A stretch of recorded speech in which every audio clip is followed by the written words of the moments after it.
Hi, everybody, and thank you so much for being here. It's so nice to see so many friends and new friends to be, and thank you for your interest in Upper Midwest music. And today we're going to be talking about some Swedish first generation immigrants. But it's such a fascinating topic, Upper Midwest music, and there's so many people that are doing really interesting things right now.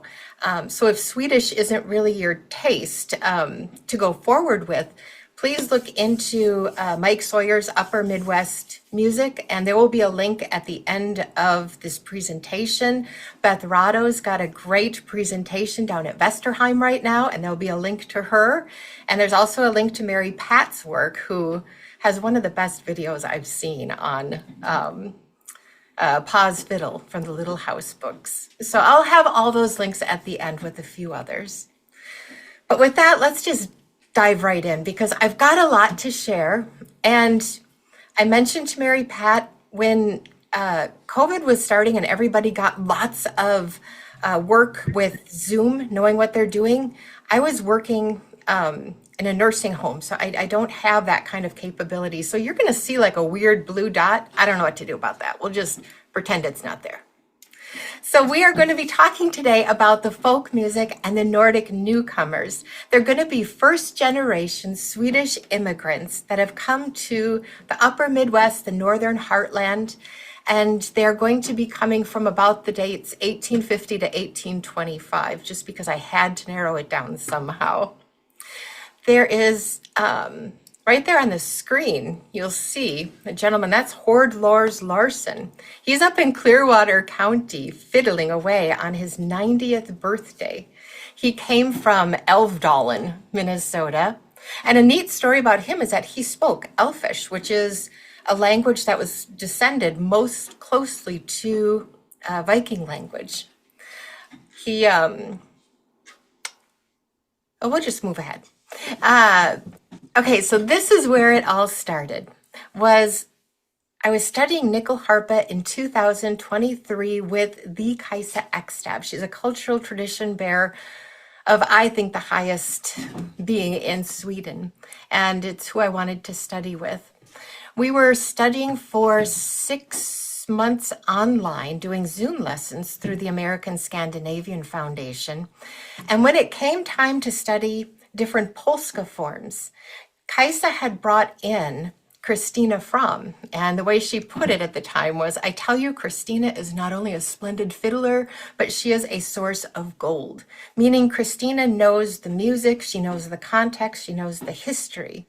And I was so excited to have these two women on my Zoom call workshop at the time that you can see I'm holding an iPad up trying to get a photo of the moment because I thought this might never happen again. So towards the end of our workshop, it was Christina that made a comment saying, she played a tune and she said, that was made by August Widmark. He was one of our area's finest fiddlers. His son had emigrated to Minnesota. And then she moved on to the next tune. But I wrote that down thinking, that is fantastically exciting. When I was in Sweden with Cajsa studying further, we had stayed with musician Verflina at her fäbod, her summer cabin, and that's a picture of it right there. One afternoon when we were inside, she mentioned and played a beautiful waltz, and she said, that was after Gumas Lars, but he emigrated to America. And then she moved on with the next tune.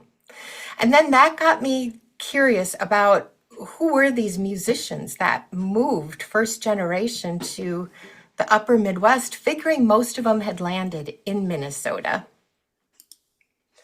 The next step was I collected about 4 people that I wanted to look at, August Widmark and Gumas Lars being of them. Then I was really lucky enough to work with the folks at the University of Madison, and they gave me an opportunity to just dig deeper into who were these musicians and how do we find out how their music changed the musical landscape over the years. And again, I had to narrow down the focus somehow. So I decided to choose first generation musicians, meaning They were already musicians that were established over in Sweden. There's documentation of their playing, and it's still being played for some of them over in Sweden. And by the time I had finished, I came away with 14 different people, and I'm still working on it. And just this week, I learned of a couple more from the archivist at the Folk Music Hus over in Dalarna. So these are some of the Nordic newcomers that will She's talk talking about to people in Dalarna about a lot of this. If somebody could mute, that would be really awesome. So these are some of the Nordic newcomers, not all of them, but again, we're talking 1850 to 1925. So first, there aren't a lot of photographs available, and there really aren't a lot of recordings available. We aren't going to be able to cover all 14 today, but I will cover at least a couple more in depth, and we'll skim across a few. But there's some really great musicians that you can read more about on nordicnewcomers.com. Like this fella right here, that's Korp Erik, and he was a big deal, Hälsingland fiddler. He was asked to play at the World Fair when it was in Stockholm. And if you're in the Upper Midwest, chances are you've seen this fella here. Over on the bottom left, that's Edwin Johnson, who was the starter of the ASI Spelman's Log. But I had to put in one picture of him playing nyckelharpa because he played that too. Where the newcomers came from that I studied are going to be from Dalarna, which is really a big keeper of folk tradition, but every landscape in Sweden, I discovered, has its own distinct flavor, its own rhythms, its own music, which is really wonderful. There is Sörmland, which is where August Widmark and Christina are experts with. There's Hälsingland, and also one from Blekinge. And where they settled to, here are the general areas. Minnesota, of course, being what I consider the best state in the nation. They settled a lot there. But also there was a nyckelharpa player that brought his nyckelharpa over that settled in South Dakota. There were 2 nyckelharpa players that settled over in Wisconsin. They brought their nyckelharpa over. There was a bagpiper that came over in 1868, I believe. And he settled down in Iowa.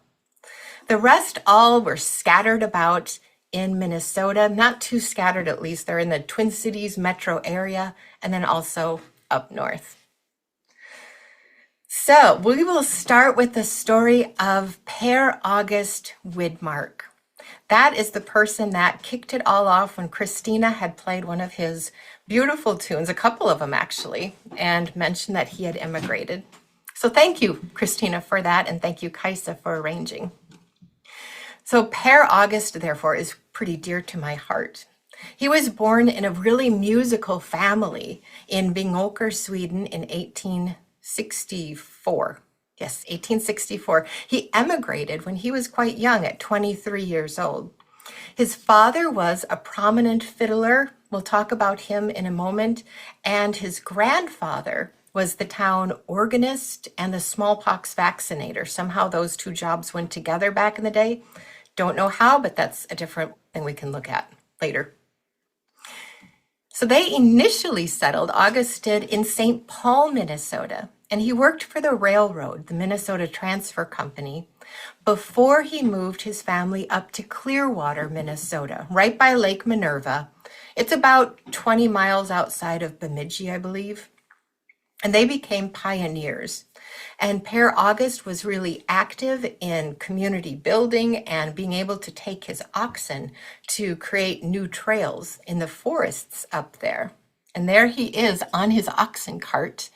I think they're going to a wedding on that photo, but he's up there driving those big oxen. He is shown here up north. This is from Sörmland's Spelman's Law, the Sörmland's group, fiddling group, I should say. He's right there being able to do some woodwork with some family and family friends. And over on the right is a photo of a little log cabin up north. and it has the handwriting August Widmark 1902, but I don't know if that was his homestead or not, but it is one that has his name on it. Now, what made August more interesting to me was that after his father's death, Per August immigrated in 1887. His father was Olaf August Widmark, and he was considered a premier fiddler in Sormland during the 1800s. Per inherited his father's fiddle and his music book, which he brought with him to Minnesota. His father was the great fiddler Olaf August Widmark. Because they're both named August, from here I'll just refer to Per August, who immigrated to Minnesota, as Per, and I'll refer to him as Olaf August. So Olaf August, he was considered one of the premier fiddlers from Sormland. He was a very elegant fiddler. He had many students, and his reach was more than I can give you in this 20 seconds that we will. He was so big that and I think it was the 1940s or around there, they erected a stone honoring him. It's not his gravestone, but it's a stone to honor the contributions he had in helping shape the music of Sormland. There was, back in the day, a Widmark stemma, and what that means, a stemma is a musical gathering. So this is a musical gathering to honor the music of August Widmark, Olaf August Widmark. And then just this year, Christina Fromm has very instrumental in being able to create a large-scale Widmark celebration honoring his 200-year birthday, and that was just last October. And in that, they had there was music performances, there was workshops, there was educational pieces. It was several days, I believe. So that is to give you some context about where Per August came from and the skills that he must have had when he came over. It's also said, I want to make one note, that Olaf August, in American old-time music, there's always stories about how fiddlers they sell their soul to the devil in exchange for getting some really groovy music skills. Well, Olaf August in Sweden, there's something similar, and it's considering that you become enchanted by a shape-shifting entity called Näcken. And it's not exactly the devil, but it can be a trickster and doesn't always have the best interest at heart. It is said that Olaf August and his fiddle were enchanted by Näcken, and it's also said in another story where he learned to play fiddle from his uncle, who was a sorcerer here. Olaf August, the one last thing I want to share about him is, as I was researching him, Christina had sent me a CD. Let me see if I can find it here. I set it aside. There it is. So she had sent me this CD, and it's music from Vingåker. I was listening away to it, and there was one tune playing over and over. And I'm thinking, what is this tune? I know it. And then all of a sudden, I started singing, "'Cause there's no Norwegians in Dickeyville." And I thought, no, that can't be. So I asked Christina a little bit about it, and she sent me a whole bunch of papers to read. And I looked through them. And we all know that that tune is traced back to, we might not all know, but that tune is traced back to a tune called Kvæsservalsen by Arthur Hugstad in 1898. And his structure was just AABB. It was two parts. It was simplified melody, so that thing fit well on an accordion. So it got played a lot at the turn of the century. But Hugstad said, I just heard that tune being played when I was out and about collecting tunes. In Vingåker, where Olaf August Widmark was from, at least 2 decades before, there's a folk tradition of that tune being played and handed down, and it's called the Gamla Vingåkervalsen, or the Old Vingåkervalsen. The main difference, the AABB are the same as what we know as the Dicky Will Waltz, but there is a third part, and that third part sounds to me like an August Widmark part.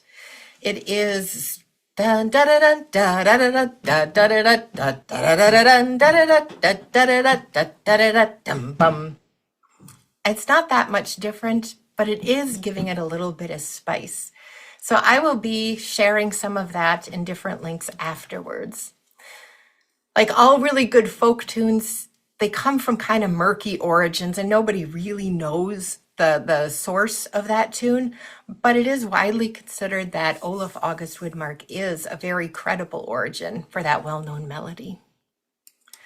But getting back to our guy, August, Per August, he brought that book back with him.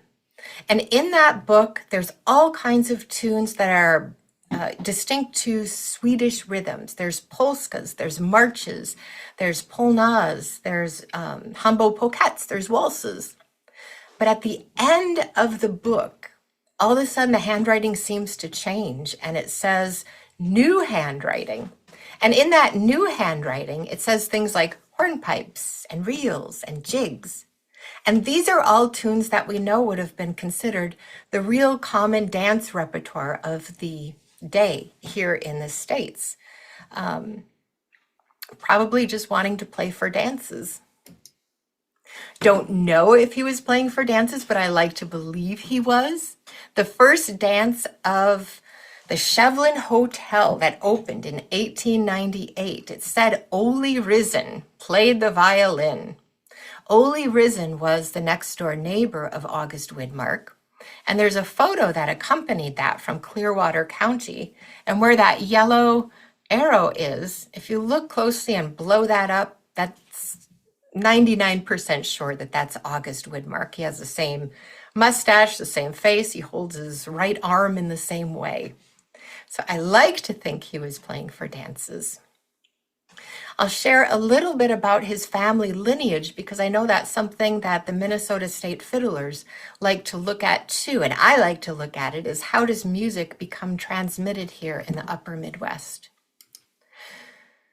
Henry was his son, and Henry played harmonica, but he operated the Elmwood Dance Hall in Elida. His daughter, seen on the right, which could be perhaps one of my favorite musical photos of all time, just this gal alone in the woods playing her accordion with the log cabins. She did play for the dances quite often, and in fact, she traveled up to Canada and was playing around town to help with family finances in the day. And there is Irene Widmark's band. She is where the yellow arrow is. In front of her is the banjo. Behind her is a fiddler. And going around, you've got a guitarist in the front, another accordion, and there's some guy behind the car. Maybe he's the roadie. We don't know. When I visited her daughter, Irene's daughter, up in Bemidji, she pulled out her mother's accordion and she pulled out a case carrying her mother's sheet music. And of course, there is the standard issue in the Upper Midwest, Eric Olson's book of Scandinavian dance tunes. I had taken her version and I thumbed through it, hoping to find that one little nugget that would tie her to her grandfather, Per August, and that distinct Scandinavian polska rhythm that came through with him. And I found it. And if you're anyone that likes digging around in the weeds for different musical clues, you'll understand how exciting this can be at the time. In her handwriting, she wrote, "This is what we call doll polska."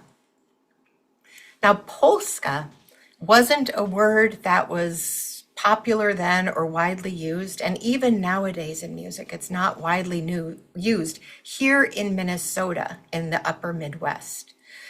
This book, or this tune, was found in Eric Olson's book called Scandinavian Spring Dance.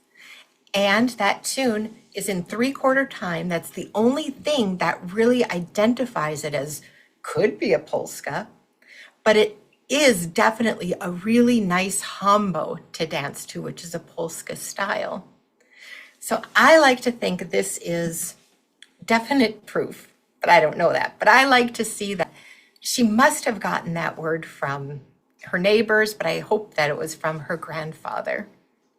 And doll, I wrote to Christina too, really excited, saying, is there a doll polska in the book? And she sent one back, but it wasn't the same doll polska. So I looked in the census, and sure enough, August Widmark had another neighbor named Doll. In the 1930s, a letter was written that in part said, Per August is 72 years old, and he is still playing on that same violin that his old man played at Vingåker dances.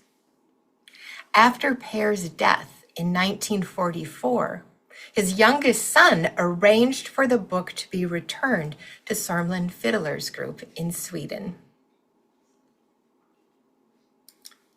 And then to wrap up Per August, just want to show this one time how this family lineage went. Olaf August is there on the left. He stayed in Sweden. So the first generation was Per August up there. The second is Henry. He played harmonica and continued to further music and dance by having a dance hall. The daughter in the best photo ever, playing accordion, there is Irene Widmark. Down at number 4 is Anita. She is a granddaughter of Per August, and she plays violin with the symphony up in Bemidji. And there she is leading the procession for the St. Lucia Day. And number 5 there is my friend Eric. And he has gone over to Sweden a few times. He's pretty much a good doppelganger for Olaf Widmark. And he's a kind and just really creative soul who is in the process right now of writing a theater program to document the Widmark family music tradition. So moving over to Per August was perhaps the most dear to my heart. Ivar Andersson is perhaps the most colorful and charismatic of all of the immigrant fiddlers. When he passed through Ellis Island in 1923, he was coming up to the Iron Range up in Aurora, Minnesota, and in one hand he had his personal bags, and in the other he had his button box accordion fiddle. His father, Sven, in the center there, was an exceptional fiddler, but he had to give it up because he was working on a gun barrel and the barrel burst and it exploded in his left hand.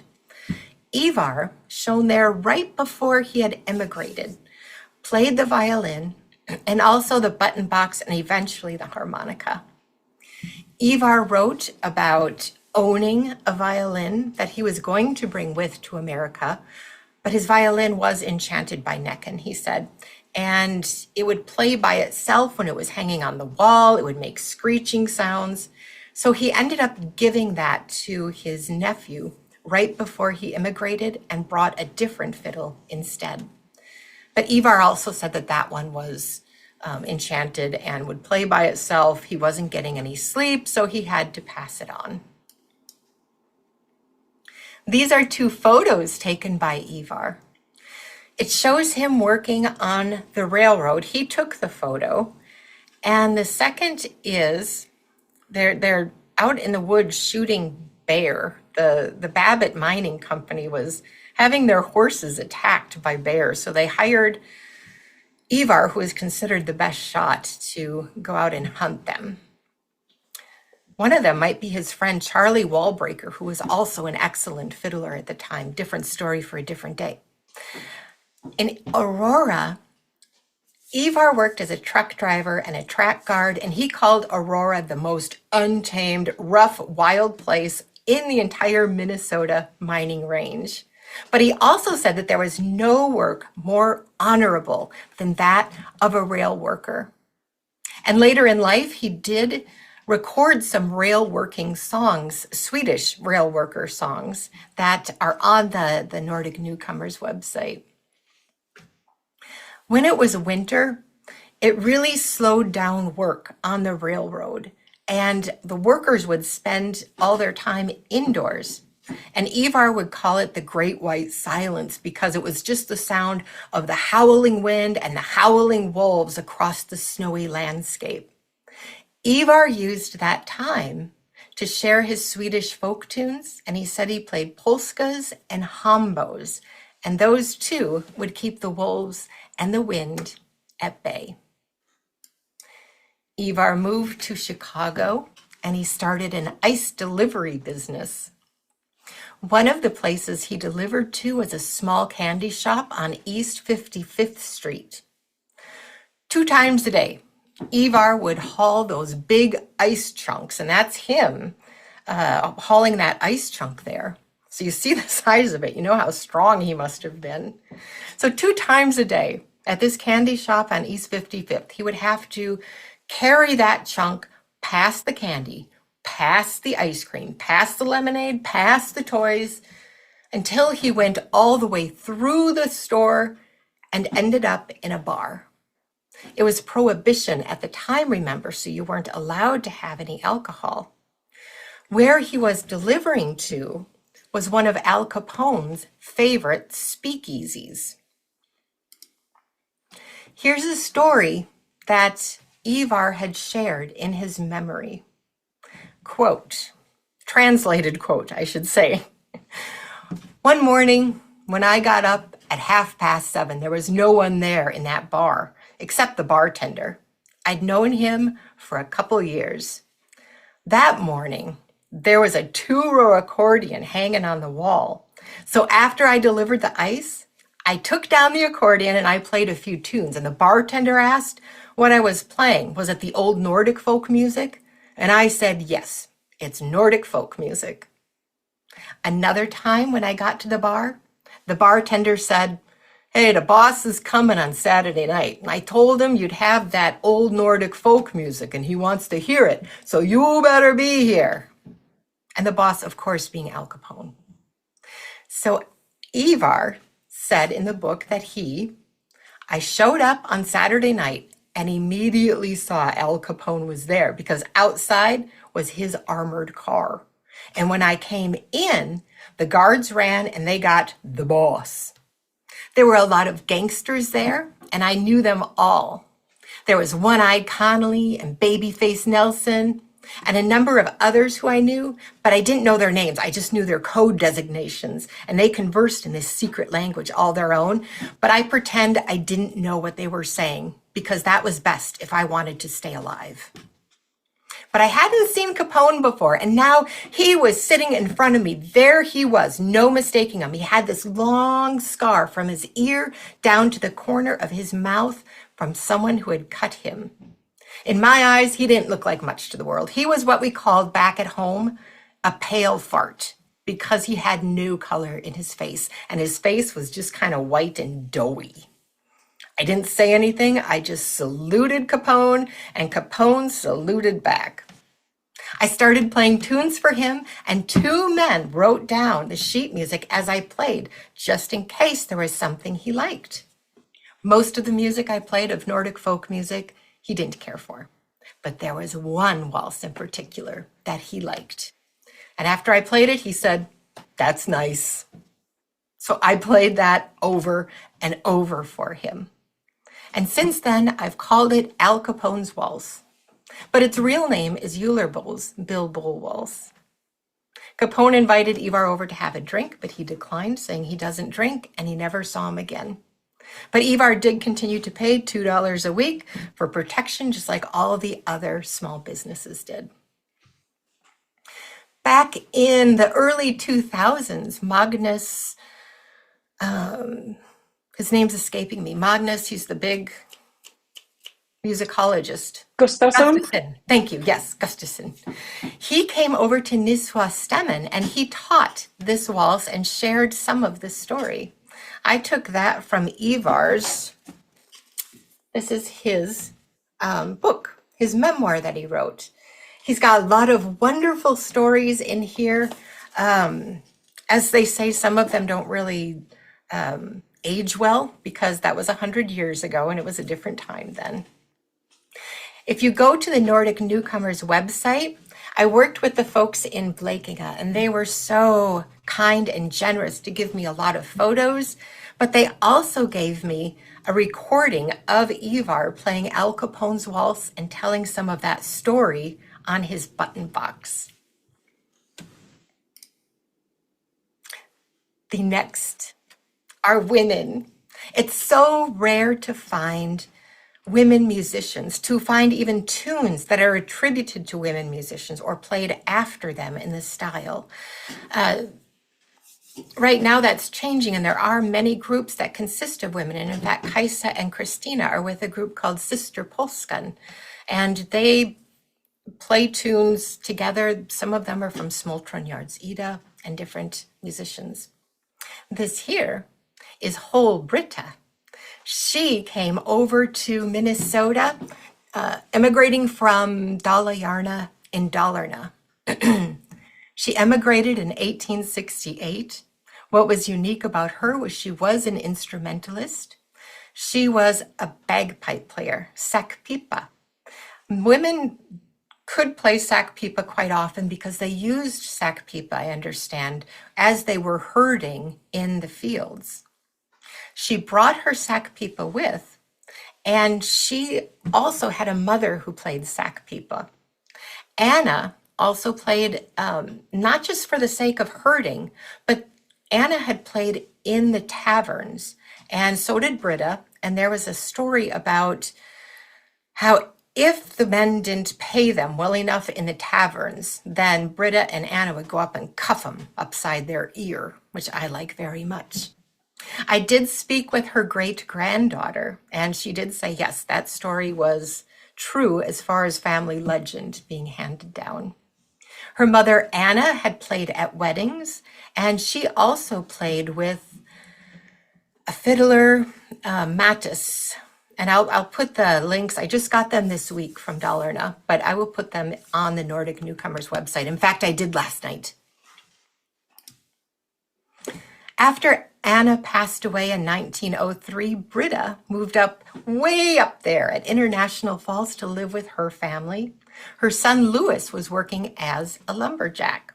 And Louis was an excellent fiddler. He won a fiddling coquedo or coquedo fiddling contest back in the 1930s. And a news article said that he was a mean fiddler whose favorite music was the dance tunes of the time, being polka schottish waltz, but he also loved the old Swedish tunes that he had learned. And that's their humble family house. They're up in, I believe that one's going to be up in International Falls. And a very, very quick side story. And I told Mary Pat there wasn't going to be any graves involved, but I couldn't help myself. So, on the left is Laura Mackenzie. Laura, if you are familiar with any kind of Celtic music here in the Twin Cities, you know of Laura Mackenzie. She is a legend with all wind-powered instruments. She had recently gone to Sweden and studied, and one of the things she acquired was a säckpipa. So we were going to Cokato to give a presentation on the female bagpipers, the säckpipa players in Cokato where they lived. And we thought, wouldn't it be fun to go play for her grave? I'm sure if you're a fiddler, you've done that at some point if you're interested in history. So we went, but it turned out that her grave was unmarked. We contacted the caretaker of the cemetery, and they came with a map. And they said, I don't know where she is, but there's markers on here that you can find her. It was a hot day, so we came in and we set our instruments down in the shade under a tree. And then we took off in different directions trying to find these markers so we could find where Anna was buried. And then we all slowly came back to where we had placed our instruments. And in this huge cemetery, wouldn't you believe, we set our instruments, her säckpipa, right on top of Anna's grave, unmarked. And then when we took it out and we played Dala-Järna, out of nowhere comes a shepherding dog. It just raced up to us and it just sat there listening to her play this tune. and as soon as she was done playing, ran off again. I like those little angel twinkles. It's all probably just a coincidence, but it's really fun to think about. So now, what you've all really come for, the nyckelharpa players, right? Axel Kjellberg. He was born in Uppland, which is the nyckelharpa mecca of the world. In 1891, he had immigrated to the United States. He brought a nyckelharpa with him, but tragically, it was lost in a fire. When Axel's father had passed away in 1904, Axel's family contacted him and said, "What would you like from your father's estate?" And Axel said, "I would like one of my father's nyckelharpas to be sent to me." Axel's father was Carl Johan Kjellberg, a very prominent nyckelharpa player. And he was also from the Uppland area. And now the nyckelharpa is being held in the family. This is fast forwarding a couple decades later. This fellow found the nyckelharpa just hanging in the garage, and he got in contact with some folks in Sweden, Per Ulf Almo, who has been very helpful with research for me. As far as I know, it's still in his possession in Michigan. He's in his late 80s, but I know that they do have families, so I'm hoping that it stays being cared for with that family. I don't have photos for these next two, but they're nyckelharpas, so we're going to do them anyway. There's two more that came over that I do have photos of the nyckelharpa themselves. And I think it's interesting because all the nyckelharpa players, they carried these folk instruments on a boat, and thinking you don't have that much storage with you. So the fact that they brought these instruments about this big, I think says a lot about how much love and dedication and how much of a connection back home it has. So Anders Schallman, he emigrated at the age of 18, and it was in 1890. He brought that contrabass on the left to Minneapolis, Minnesota. On the inside of that contrabass, it's marked EO 1640. If that's authenticated to be genuine, it would make it one of the oldest contrabasses that is still around. His daughter, after he passed, she donated this contrabass to the American Swedish Institute, who is taking very good care of it. They've done some very well done restorations. There was some confusion that, and it's in a book that's circulating around, that it's his nyckelharpa, and it isn't. Axel Kjellberg changed his name to Axel Coleman, which is very close to Schallman, but they are two different nyckelharpa players. And it's said that Anders Schallman's daughter said he played it every Saturday night right up to his death. Over on the right, Knut Stone, he brought his silver bass harpa, which again, these are two styles of nyckelharpa.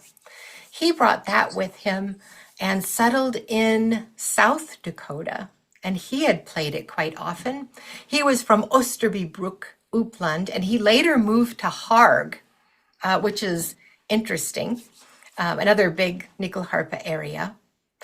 And when he was ready to retire from farming and retire from playing, he donated this to the local museum that eventually became the National Music Museum in South Dakota.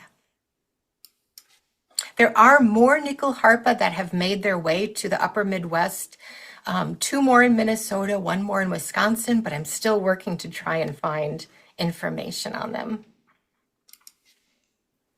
And this is Per Selander. He was from Hälsingland, and he was perhaps the most famous of the fiddlers outside of the folk realms. He was known as Blind Pelle, and that's how some of his tunes are known as, but I don't know if he liked that or not, so we'll go with Per. He was born in 1871 If you're familiar with Swedish music, you would understand this is kind of a big deal when I say Holtklappen was his uncle, and he learned to play some in his style. He became blind within 3 days of being born due to an eye disease. And when Per was a young child, he would grab scrap wood and he would try to be creating violins. His father traded a gun for an accordion, and he would play incessantly, which did not go well with his mother. So his father taught Per how to sing, and his grandmother would sing with him. At 14, he did borrow a homemade violin, and he taught himself well enough to play for local dances. However, because of religion beliefs at the time, he had to abandon playing violin, but he took up guitar. And he soon mastered that instrument. So when he finally moved over to, or emigrated to St. Paul, he ended up at the St. Paul Union Station. Same story, belongings in one hand, his guitar in the other. And this was in 1899. And he stayed in St. Paul because he was able to earn some money playing for dances there and for entertainers. In Minnesota, he did acquire a good violin and played the old Swedish songs that he remembered from his grandmother and grandfather, and also from other sources. He didn't write them down anywhere. In his memoir, which is at the Minnesota Historical Society, it says he just kept them in his heart. During his winters, he would play for dances, and he did like to partake in the brandvin, which is sort of like vodka, a little bit too much. People would ask him afterwards, "How is it you play so well when you drink so much?" And he said, "Satan always protects its property." The picture on the right is of Per Selander in his little shack. In his shack in Cambridge, Minnesota, he would try to sell candy, cigars, and newspapers out of there. But really, it ended up being a place where people would come and drink and play tunes. You can see on this photo, I don't know how big it is on your screen, but Per Selander is playing one of those harp guitars, which is a groovy guitar, and it has like more strings on top. So he's playing that. And on the right, Per Selander went on tour with the fiddler Jan Erik Oost, who toured the United States quite a bit, and a lot of music is attributed back to him and played still on recordings in Sweden.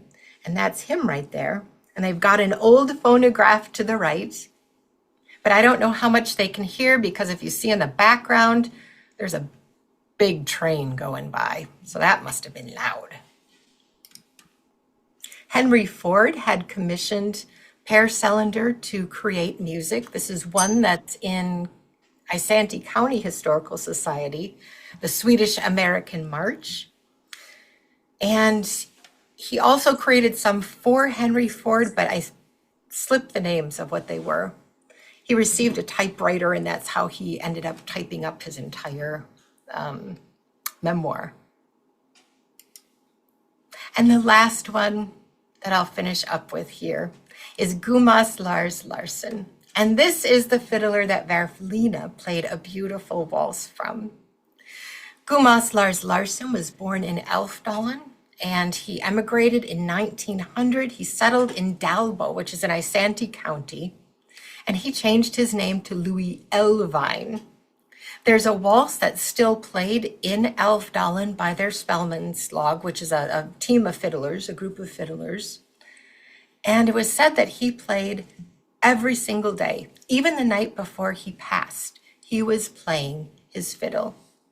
His repertoire, his granddaughter said, consisted of the old Älvdalen tunes, but also some of the newer tunes like Nicolina and Hälsodem, of course, the new Scandinavian tunes.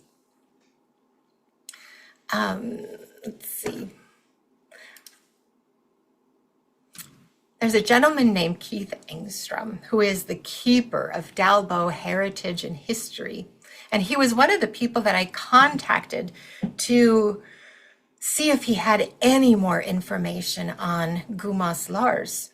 And when we were playing at an event, my friend Dan and I, Keith showed up and he brought the family member who still had Gumas Lars's fiddle. So that's his fiddle. It's seen better days, but it's still here with us. And I can't get a video to work embedded in the presentation, but I will put it on the website here, and I could click over, I think, and play it, but I'm not sure how to do that. But we played Gumas Lars Larsson's Valse for the fiddle, my friend Dan and I. And there on the Alfdalen Spelmanslag CD, you can see there at the bottom, number 7, it says Valse after Gumas Lars. And the liner notes just say he immigrated to America. If you are interested in learning more about these folks, specifically about the music from those areas, these are QR codes that will get you where you're going. The Sormlands group up there, Christina has made a music book of August Widmark's tunes with some photos. That's for sale. And also great music like this is available. Cajsa has it. And that's the book of August Widmark. I have it too. I should have had it, but Cajsa's always to the rescue. In Dalarnas, they've got all kinds of music resources. If you want to learn more about the Älvdalen fiddlers, both Gumas Lars and Hord Lars, you can go there. Did you want to share something, Cajsa?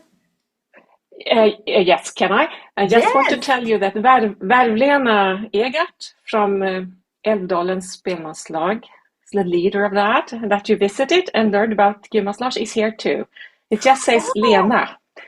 So she's here too. I don't know, Lena, if you can unmute and say hi. It depends on what you, yeah. Now you're unmuted, Lena. I see you. See that. Hey. Maybe she doesn't have the mic connected. That's okay. It's just exciting to know that. I'll have to scooch over here so I can wave. I'll just wave and know that I'm waving to you, Lena. And they have got some of the most wonderful music there too. Another QR codes I want you to have, if you're interested in learning more about, these are first generation fiddlers and I like this music, but it's so interesting how it starts to come into the Upper Midwest repertoire and how does it all start to merge together as a big stew. So right now, Beth Hoven has got Hand Me Down the Fiddle, Norwegian fiddlers and fiddle tunes in the Upper Midwest. That is going on at the moment at Vesterheim Museum. Mary Pat Clavin has done, again, like I say, one of the best ones on music transmission for Pa's Fiddle book. That's on there. And she has also done a lot of research on Elmo Wick, who has got some pretty deep cuts of Swedish music tucked in his repertoire, surprising ones. And also Mike Sawyer leads the Upper Midwest Old Time group. He has got so many resources. He's got a tune book and it's all throughout the state. He's done annotations of it. He also has a group that meets on Tuesdays. If you're interested, it's open. I've been able to go a couple times and it's very welcoming. No matter who you are or what you're playing, you are welcome there. And last, the Nordic Newcomers website is simply nordicnewcomers.com. You can read about musicians, you can see more photos, you can watch videos of some of them if they're available. Actually, I think Ivar might be the only one. No, he's not the only one. And I also added a little area of fun facts. And there's links to some of the music. I do have links to sheet music if it's available, because I know that helps for some people. If there's sound recordings available, I put those on too. I will be able to add some music files, But boy, seeing Christina and Lena are on here, it sure would be nice if we could have from the source recordings too, not to put you on the spot, but just think about it. Just think about it, ladies. So thank you for listening. It's 52 minutes in. Does anybody have any questions? Yeah, let's everyone's muted. So if you have a question for Renee, you can unmute yourself. So questions for Renee. Yeah, this is Ruth. I have a question. And I'm just wondering, was there any tradition of flute players with the Nordic Newcomers? So tradition of flute players, Renee.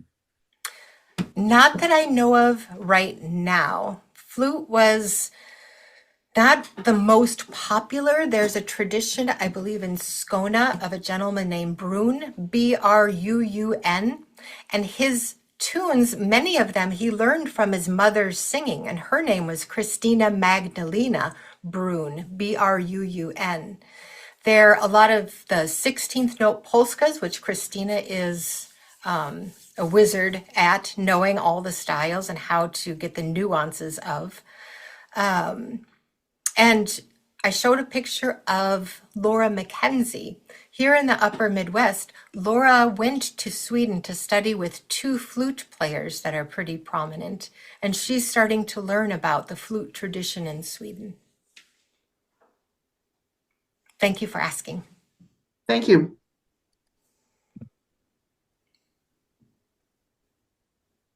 Questions. I've posted some links to some sheet music that Renee had provided ahead of time, so feel free to download that. And I think as people have been chatting about great stuff and sharing some great stuff, so be sure to see what the chat looks like and download some of that information. And again, if you want to make sure you get a link to this recording, send me an email. I'm going to post my email address again, but I'm also thinking we might just post this on the website. So if you aren't able to do that, we do have the website of fiddlemn.com, and we could certainly post it there as well. But I'm going to post my email again, just because I know chat sometimes, if you joined in a little bit later, you don't always get the chat. So any other questions? I'll add it real quick. I was just skimming through the chats real quick, and I see somebody said Dwight Lamb. Yes. Yeah, he's amazing. He's also, I believe, a third generation. He learned from his mom, his grandpa, Chris Jerup, and then I don't know if his grandpa is the one that came over. So Yes. I just had to narrow it down because otherwise it's just too huge. So I just said Swedish, first generation, these years, and then it felt manageable for me. But Bill Peterson he's got a new project with Dwight Lamb. He's going to be presenting with Mike Sawyer at an upcoming Twin Town Old Time Festival in April. And they're going to be talking about those fiddlers and the ones Mike's looked at, the ones Bill Peterson has worked with. But thank you for bringing that up. Dwight Lamb is great Danish music. And he's got a fiddle tune book, which I think you have to buy from Denmark or you have to buy it from Bill. So I think there's another one out too. So yeah, they've got a couple that some of the Danish folklorists have spent time when Dwight was still alive, spent time with them and was able to transcribe some of his tunes. So some really great tunes out there. But Bill Peterson's around, and yeah, Bill has the books. Yeah, and you can hear Dwight playing on Spotify, Apple Music, YouTube. Yeah, YouTube. Yeah, Type in Dwight Lamb Danish. You'll see Christian Bugge on there too. Yeah, right. Yep. Yeah. So there's a lot of good stuff out there.